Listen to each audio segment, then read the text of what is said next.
का काम चल रहा है अभी। पॉलिश होने के बाद में इसको ये भी लगेगा, तेल का भी लगा, वो लगा कंप्लीट होगी।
सभी भक्तों को जय बाबा की।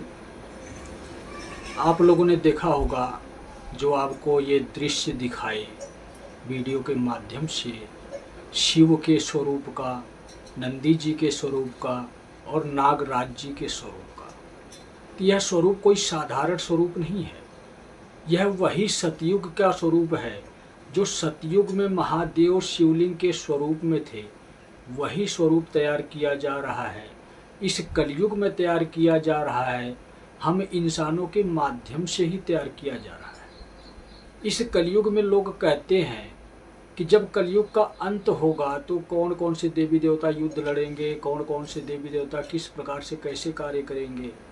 तो वह देवी देवता अपने उस स्वरूप में पृथ्वी पर नहीं आएंगे कार्य करने के लिए, एक नए स्वरूप में युद्ध लड़ेंगे, एक नए स्वरूप में कार्य करेंगे। और इस कलयुग में इंसान जिस प्रकार का है उसी इंसानों के स्वरूप में ही तो कार्य करेंगे। जिस प्रकार से आप लोगों ने देखा कि कारीगर अपना कार्य कर रहे हैं, जो शिव का स्वरूप, नंदी का स्वरूप और नागराज का स्वरूप तैयार कर रहे हैं कारीगर, तो वह कारीगर कोई साधारण है?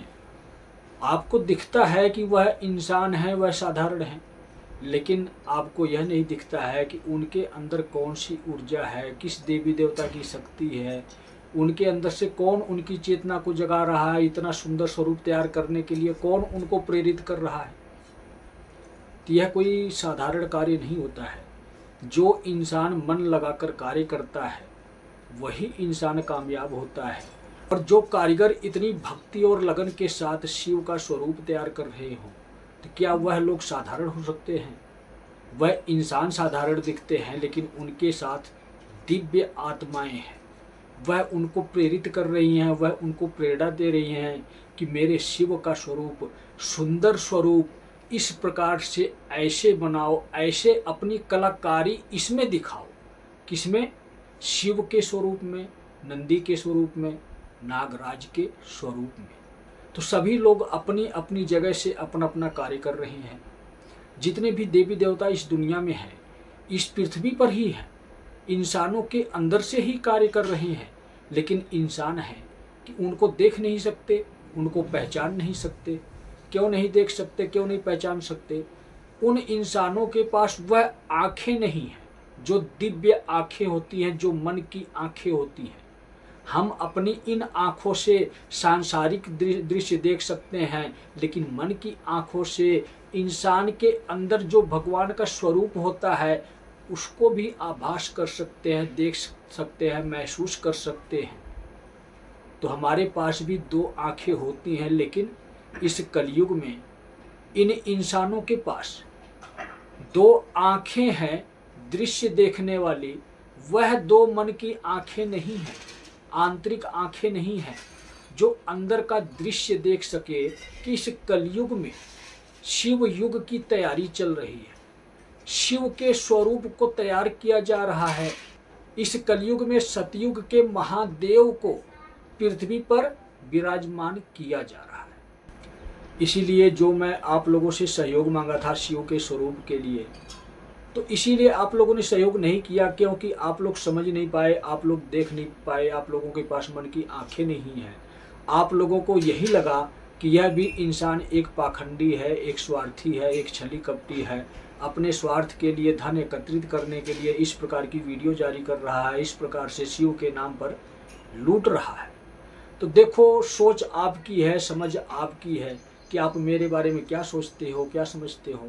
मैं तो आप लोगों को बता दिया कि आपके पास वह मन की आंखें नहीं हैं, वह दिव्य दृष्टि नहीं है जिससे आप सत्य को देख सको कि सत्य क्या है। सत्य पृथ्वी पर आ रहे हैं, शिव पृथ्वी पर आ रहे हैं, उस शिव के स्वरूप को आकार दिया जा रहा है। कौन सा आकार? शिवलिंग का आकार। समझे आप? यही सत्य है, लेकिन इस सत्य को कोई भी स्वीकार करने वाला नहीं है। शायद ही कुछ ऐसे इंसान होते हैं जिनके पास दिव्य आंखें होती हैं, जिससे वो देख पाते हैं, मैं जो संदेश देता हूँ वह समझ पाते हैं। तो कुछ लोग ही ऐसे हैं जो मेरी बातों को समझते हैं, जो सहयोग भी दिए हैं। कहते हैं ना कि डूबते हुए को तिनके का ही सहारा काफ़ी होता है अपने प्राणों को बचाने के लिए। तो अगर किसी ने शिव के स्वरूप में 1 रुपये भी श्रद्धा भाव के साथ दिया है तो वह तिनका ही है। 1 रुपये से इतना बड़ा स्वरूप शिव का नहीं आ सकता, लेकिन 1 रुपये जोड़ने से शिव का जितना मर्जी बड़ा स्वरूप हम ला सकते हैं। तो समझ गए होंगे आप लोग मेरी बातों को। मैं आप लोगों से मांग नहीं रहा हूँ, मैं आप लोगों को बता रहा हूँ, समझा रहा हूँ, दिखा रहा हूँ कि आप देखने की कोशिश करो मन की आंखों से, क्योंकि कलयुग की दुनिया जाने वाली है। जो दुनिया आप आज के समय में देख रहे हो, यह दुनिया ऐसे नहीं रहेगी। मन के आंखों से देखने की कोशिश करो कि अब कौन सी दुनिया आने वाली है, किस प्रकार की दुनिया का निर्माण हो रहा है और उस दुनिया में किस प्रकार के इंसान रहेंगे। अगर आपको यह समझ में आ गया कि जो अगली दुनिया आ रही है, शिव युग की दुनिया आ रही है, उस शिव युग में किस प्रकार के लोग रहेंगे, तो आपको सारा रास्ता समझ में आ जाएगा। आपको यह भी समझ में आ जाएगा कि मैं उस दुनिया में प्रवेश करने लायक हूँ या नहीं हूँ। अगर नहीं भी हूँ तो मुझे कौन सा कर्म करना होगा कि मैं उस दुनिया में प्रवेश कर सकूँ। जो मैं आपको स्वरूप दिखाया, यह कोई साधारण स्वरूप नहीं है। 7.25 फीट के शिवलिंग का निर्माण किया जा रहा है, 7.25 फीट के नागराज का निर्माण किया जा रहा है, 5.25 फीट के नंदी जी का निर्माण किया जा रहा है।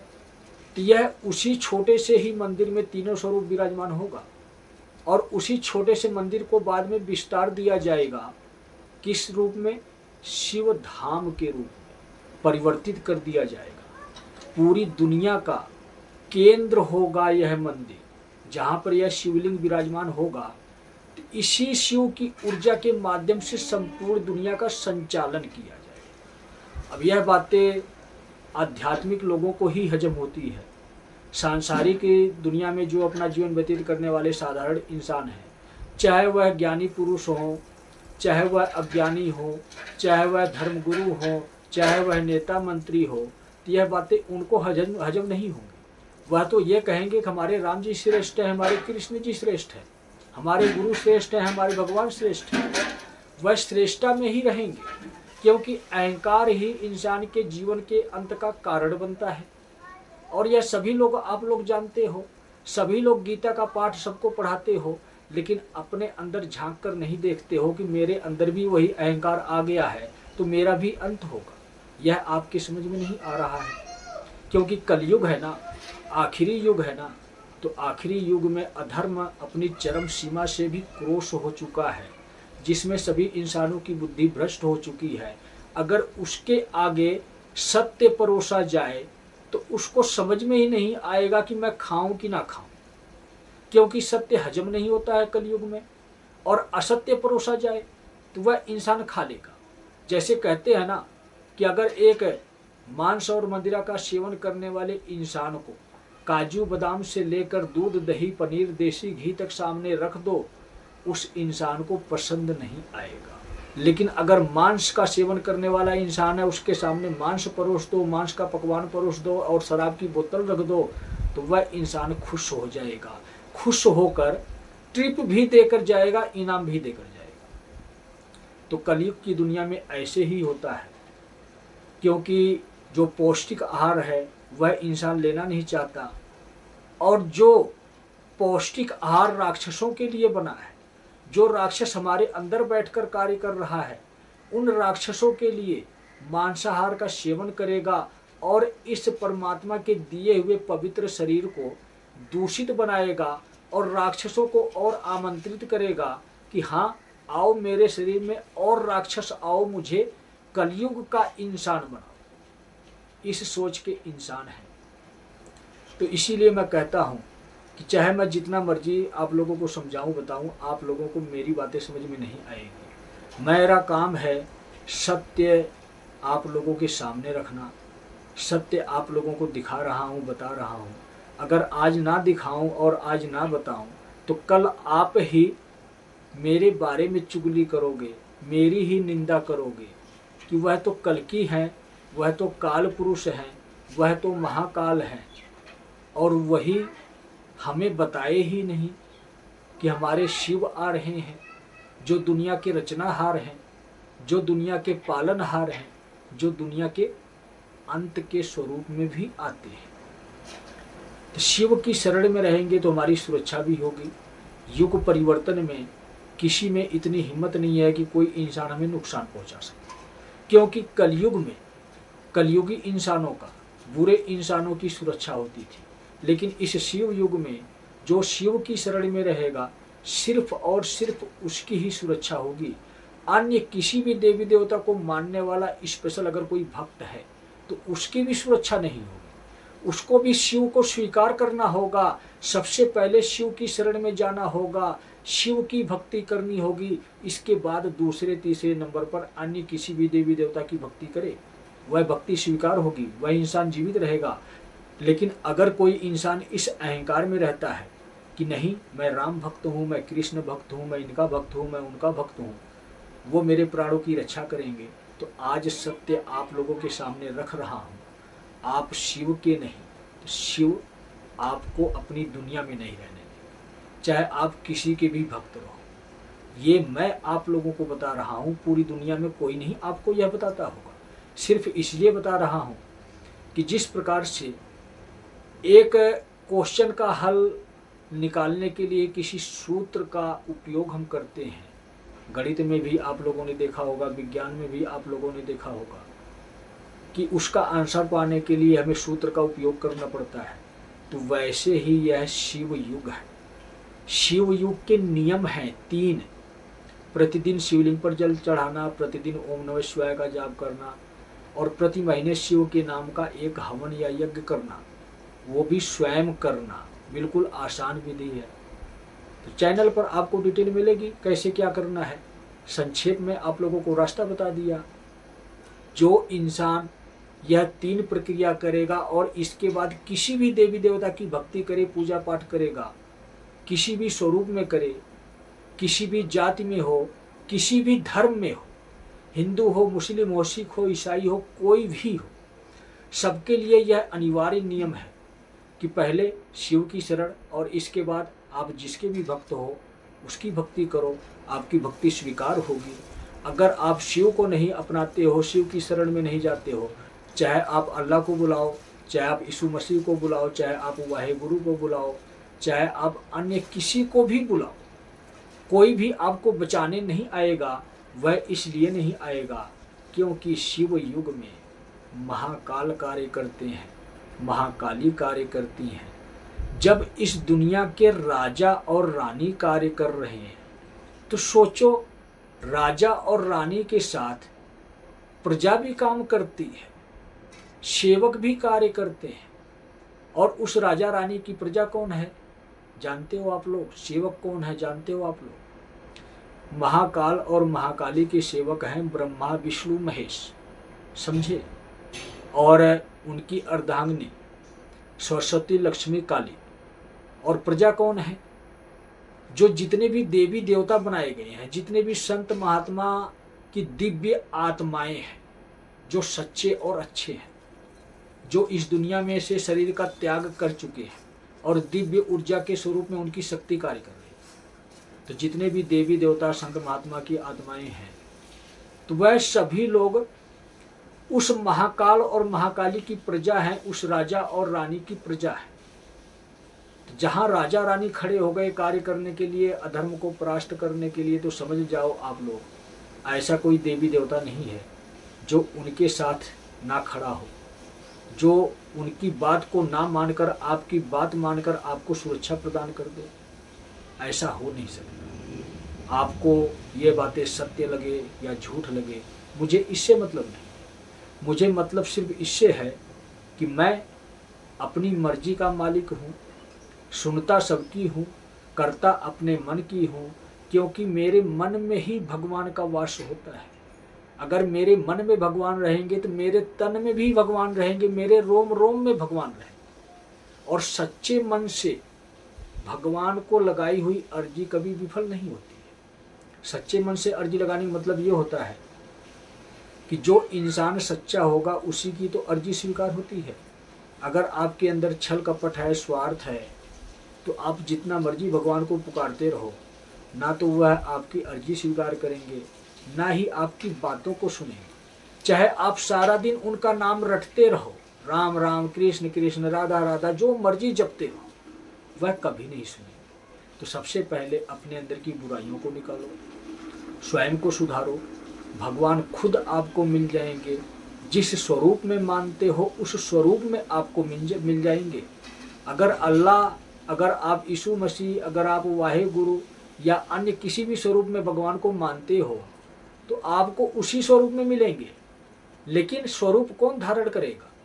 वही शिव ही स्वरूप धारण करेंगे और आपको बताएंगे, आपको समझाएंगे कि मैं ही अल्लाह बन के आया, मैं ही यीशु बन के आया, मैं ही वाहे गुरु बन के आया, मैं ही कबीर बन के आया, मैं ही सब स्वरूप लेकर आया, मैं ही राम बनकर आया, मैं ही कृष्ण बनकर आया, मैं ही हनुमान बनकर आया।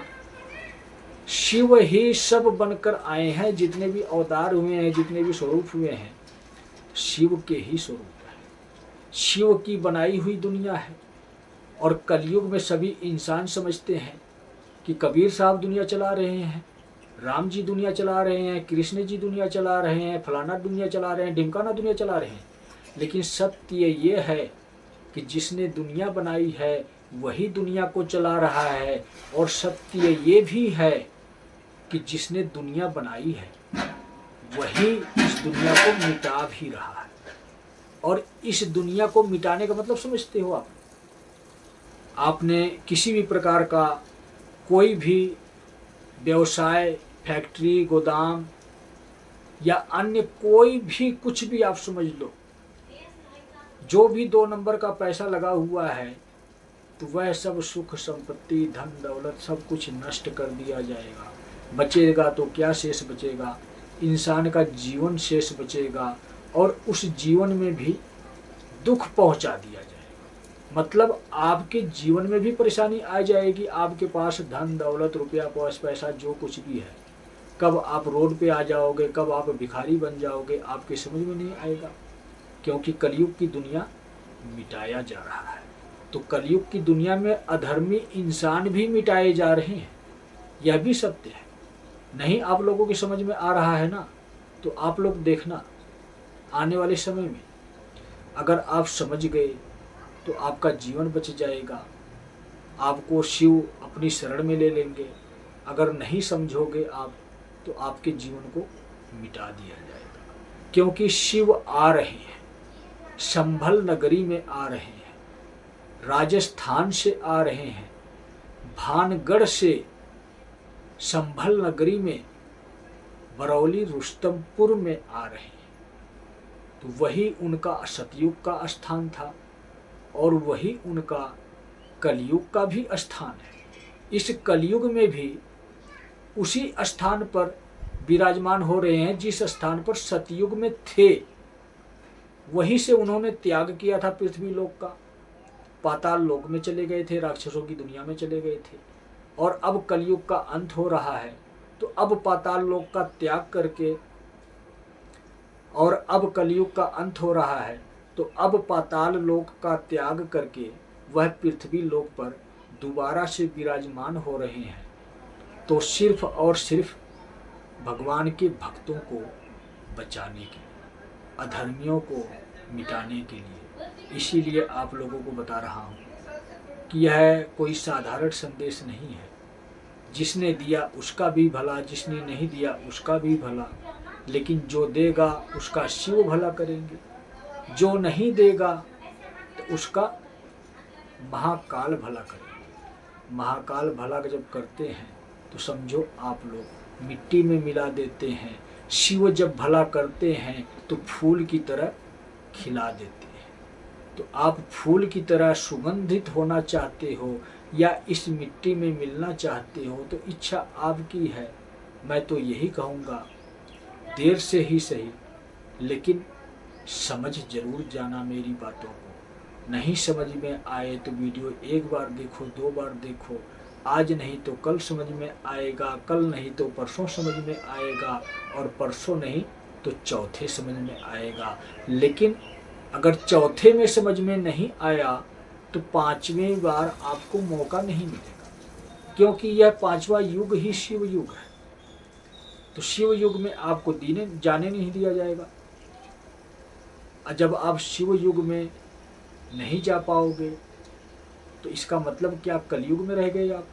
जब कलयुग में रह गए तो कलयुग मिटाया जा रहा है, कलयुगी इंसान मिटाए जा रहे हैं, कलयुग की सारी नियम मिटाए जा रहे हैं। कलयुग के जितने भी नियम थे, धर्म ग्रंथ शास्त्र पुराण जाति धर्म का भेदभाव, हिंदू मुस्लिम सिख ईसाई जितनी भी संस्थाओं का सिस्टम है, यह सब कुछ मिटाया जा रहा है। सिर्फ एक संस्था होगी, वह शिव की संस्था होगी, और उस संस्था का नाम है सत्य सनातन धर्म। सत्य सनातन धर्म का मतलब होता है कि इंसान की पहचान इंसान के नाम से होती है, इंसान के काम से होती है। किसी संस्था से पहचान नहीं होती, किसी जाति और धर्म से पहचान नहीं होती। जब भी इंसान की पहचान होगी तो उसके कर्मों के माध्यम से पहचान होगी। तो सत्य सनातन धर्म का ये रूल है, ये नियम है कि कभी किसी से बैर ना रखो, और जो तुमसे बैर रखे तो वह तुम्हारा बैरी नहीं है, वह शिव से बैर रखता है। तो वह तुम्हारा दुश्मन नहीं है, वह शिव का दुश्मन है। तो जो सत्य सनातन धर्म के अंतर्गत रहने वाले इंसान आते हैं तो उनकी सुरक्षा शिव करते हैं। उस इंसान को अपनी सुरक्षा करने की आवश्यकता नहीं है, क्योंकि वह इंसान ही शिव युग में है, शिव की दुनिया में है, शिव के साम्राज्य में है, उस साम्राज्य में है जिस साम्राज्य के योद्धा महाकाल और महाकाली है। समझे आप लोग। जब महाकाल और महाकाली शिव की दुनिया के राजा और रानी है, तो इस और राजा और रानी की शरण में जो इंसान रहेगा उसको अपनी सुरक्षा की फिक्र नहीं होनी चाहिए। उसकी सुरक्षा तो शिव करवाएंगे। समझे आप। अगर आप कलयुग में रहते हो तो अपने साथ सिक्योरिटी गार्ड लेकर चलो, ये लेकर चलो, वो लेकर चलो, कोई भी आया टपका देगा आपको, शूट कर देगा, पता भी नहीं लगेगा आपको। लेकिन जब शिव सुरक्षा करेंगे तो वो शूटर ही आप तक पहुंच नहीं पाएगा, टपकाने वाला ही आप तक पहुंच नहीं पाएगा। अगर वो घर से निकलता है सोचकर कि मैं जाके फलाने बंदे को मार दूंगा, शूट कर दूंगा, तो उससे पहले ही उसको मार दिया जाएगा। कौन मार जाएगा उसको पता भी नहीं लगेगा। तो मारने वाला कौन है? वह शिव है। वह शिव ने आदेश दिया किसको? अपने रौद्र स्वरूप को, महाकाल और महाकाली को। और महाकाल और महाकाली ने किसी इंसान को माध्यम बनाया, उस शूटर को ही टपका दिया, ठाई ठाई फिश, चल जा तू ऐश कर नरकलोक की दुनिया में। तो महाकाल और महाकाली ऐसे कार्य करते हैं, अपने भक्तों की ऐसे सुरक्षा करते हैं। भक्त के जीवन में परेशानी आती है तो भक्त घबराकर धराशायी हो जाता है, अपने प्राण त्याग देता है। लेकिन अगर वही भक्त एक बार नज़र उठाकर शिव की तरफ देख ले और शिव से अपनी सुरक्षा की गुहार लगा दे और शिव को सिर्फ ये कह दे कि मुझे अपनी शरण में ले लो, अब आज के बाद मैं कोई गलती नहीं करूँगा, कोई बुरे कार्य नहीं करूँगा, अगर इंसान ये संकल्प लेकर शिव को याद कर ले तो ऐसा हो ही नहीं सकता कि इस युग में शिव आपको सुरक्षा ना प्रदान करे। वह शिव कौन है जानते हो आप लोग? जैसे आप लोगों ने अच्छी अच्छी तस्वीर देखी होगी देवी देवताओं की, भगवान की ना, तो वह देवी देवता भगवान बहुत अच्छे होते हैं और अच्छे होते हैं इसीलिए तो धरती पे इंसानों की तरह कार्य करते हैं। अच्छा बुरा कोई भी इंसान कहता है, सबकी बात सुनते हैं, कभी किसी को बोलते नहीं हैं, कभी किसी को दिखाते नहीं हैं कि मैं भगवान हूँ। आपको स्टार्टिंग में ही एक बात बताया आप लोगों को ना कि इंसान के अंत का कारण उसका अहंकार होता है। तो अहंकार जिसके जीवन में आता है उसका अंत होता है। तो भगवान कभी अहंकार नहीं करते हैं, इंसान बनकर आते हैं, इंसानों की तरह अपना जीवन व्यतीत करते हैं और इस पृथ्वी पर अपनी लीला दिखाते हैं। सभी इंसानों को सिखाते हैं कि मैं भगवान होकर एक साधारण जिंदगी जी रहा हूँ और तू इंसान इतना अहंकारी, धन का अहंकार या अन्य किसी भी प्रकार का अहंकार, तो इंसान के अंदर अहंकार होना अच्छी बात नहीं है। क्योंकि जो इंसान अहंकार करता है उस इंसान के शरीर को नष्ट कर दिया जाता है। यही सृष्टि का नियम है। जब जब अधर्म बढ़ा है तो क्यों बढ़ा है? इंसान के अंदर अहंकार उत्पन्न हुआ है इसलिए बढ़ा है। अगर इंसान के अंदर अहंकार ना आए तो वह इंसान अधर्मी ना कहलाए। अहंकार ही इंसान के पतन का मेन कारण है। यही कारण हर कोई समझ नहीं पाता। धर्म गुरु को अपने ज्ञान का अहंकार, एक धनी इंसान को अपने धन का अहंकार, एक उच्च पद पर बैठे हुए इंसान को अपने पद का अहंकार, हर प्रकार के इंसानों के अंदर हर प्रकार का अहंकार है। जो जिस स्तर पर है उसको उस प्रकार का अहंकार। तो अहंकार कभी करना नहीं चाहिए। कहावत है कि जब अहंकार रावण का नहीं रहा तो आपका अहंकार कैसे रह सकता है? रावण के पास इतना बल, बुद्धि, ज्ञान सब कुछ था, लेकिन इसके बाद भी उसका अंत हुआ। तो यह कलयुग है। कलयुग में सभी लोग समझते हैं कि मैं समझदार हूँ, मैं समझदार हूँ, मेरे पास ज्ञान है, असली ज्ञान है। लेकिन मैं आप लोगों को बताता हूँ कि इस कलयुग में जितने भी लोग हो, आप लोग हो, आप सभी लोगों के पास असली नहीं नकली ज्ञान है।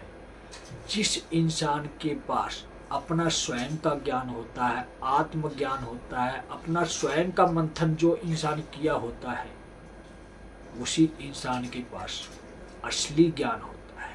और जिस इंसान के पास असली ज्ञान होता है वह इंसान कभी अहंकार नहीं करता है। और जो इंसान अहंकार करता है इस असली ज्ञान के ऊपर भी, तो उस इंसान को भी रास्ते से हटा दिया जाता है। समझे आप? तो ज्ञान का अहंकार कभी किसी को होना नहीं चाहिए, क्योंकि हर कोई अपने अलग अलग स्तर पर है। जो जैसी भक्ति करता है उस स्तर पर उसके पास उतना उसके पास ज्ञान होता है। तो ज्ञान तो ज्ञान है। अगर आपके पास ज्ञान कम है और आप किसी गरीब असहाय की मदद कर देते हो तो वही कम ज्ञान आपका कितना बड़ा कार्य कर दिया। और आपके पास ज्ञान ही ज्ञान है, ज्ञान का भंडार आपके पास है, और आपके पास दया दृष्टि ना हो, दया का भाव ना हो, तो आपका वह ज्ञान किसी काम का नहीं, क्योंकि आपका ज्ञान किसी के काम आया ही नहीं। जब आप किसी के काम नहीं आए तो आपका ज्ञान कहाँ से किसी के काम आएगा? तो अहंकार अनेकों प्रकार के होते हैं। मैं सिर्फ यह आप लोगों को बता रहा हूँ कि शिव की शरण में जाना तो सबसे पहले गर्दन झुकाकर जाना, हमेशा के लिए सिर झुकाकर जाना कि मेरा अहंकार था जो तुझे मैं अस्वीकार कर दिया था और आज मेरा अहंकार नष्ट हो गया है और आज मैं तेरी शरण में आ रहा हूँ, तुझको समर्पित हो रहा हूँ। मैं कहता हूँ कि गारंटी मेरी है, बुरे कर्म आपके हैं, लेकिन फिर भी शिव से माफ़ी दिलवाऊंगा, शिव की शरण में पहुंचाऊंगा, शिव से जीवन दान दिलवाऊंगा, आपके जो जीवन में कमी है वह भी पूरी करवाऊंगा। इतनी बड़ी गारंटी लेता हूँ मैं। लेकिन इसके बाद भी लोग दूर दूर भागते हैं। क्यों भागते हैं? इसीलिए भागते हैं कि उनकी समझ में नहीं आती है मेरी बातें। समझ में तो आएगा 21 और 22 जुलाई के बाद समझ में भी आएगा। 11 अगस्त आने से पहले पहले मैं वो सारे कार्य कर दूंगा कि आपको अपना भविष्य दिखना शुरू हो जाएगा कि मेरा भविष्य कैसा होगा। आपको किसी भी ज्योतिषाचार्य के पास जाने की जरूरत नहीं पड़ेगी। आप अपने घर में बैठे ही अपना भविष्य देख लोगे कि मेरा भविष्य अच्छा होगा या बुरा होगा, मेरे जीवन का अंत होगा या जीवन दान मिलेगा, मेरा जीवन सुखमयी होगा या दुखदायी होगा। यह भविष्य आप देख लोगे, जल्द ही देख लोगे। तो सभी भक्तों को जय बाबा।